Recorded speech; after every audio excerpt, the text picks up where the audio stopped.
Friends, আজকে আমি মিষ্টি বানাবো। আগের দিনই ভুলে গেছিলো, ওই জন্য ভিডিওটা ডিলিট করেছিল। দেখো আমি ছানা বানিয়ে নিচ্ছি।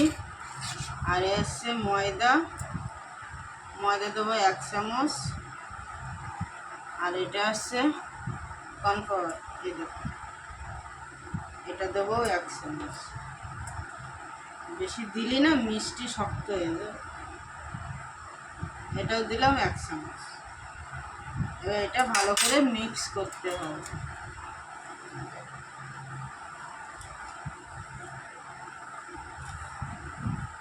ছানাটা কি সুন্দর হয়েছে। এটা দেখো মাখানো হয়ে গেছে। আমি একটুখানি ফুড কালার দেবো, বেশি দেবো না, অল্পই দেবো।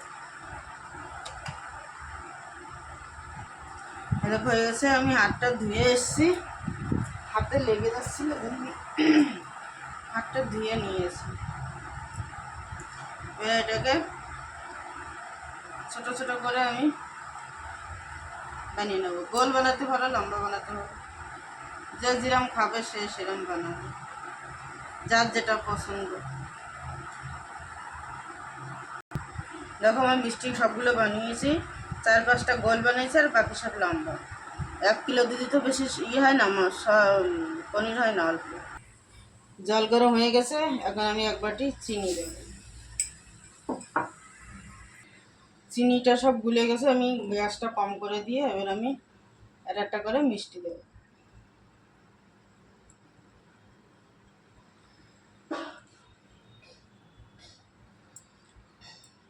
এইভাবে আমি সবগুলো দিয়ে দেবো কড়াইতে।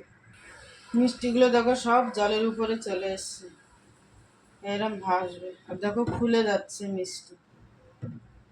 এবার আমি ঢাকনা দিয়ে দেবো।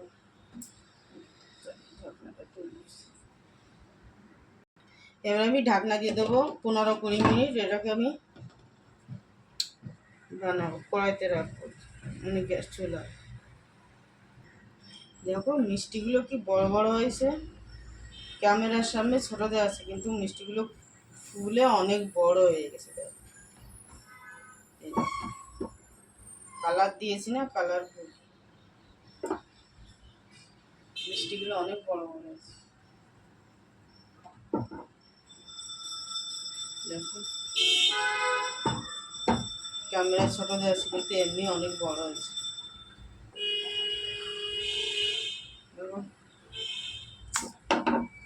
মিষ্টি বানানো কে কে পারো বানাতে বলে দিও। আমি তো পারি মিষ্টি, ছানা পোড়া, কালো জামুন, এই সাদা মিষ্টি, চমচম, অনেক মিষ্টি বানাতে পারি আমি। দেখো আমার মিষ্টিগুলো হয়ে গেছে, কত বড় বড় হয়েছে। এরকম ঘরে বানালে খুব সুন্দর খেতে। আর যে ইউটিউবে দেখবে সাবস্ক্রাইব ফলো করবে, আর যে ফেসবুকে দেখলে লাইক করবে, ফলো করবে, শেয়ার করবে। মিষ্টি আমি খুব সুন্দর বানিয়েছি। বাই।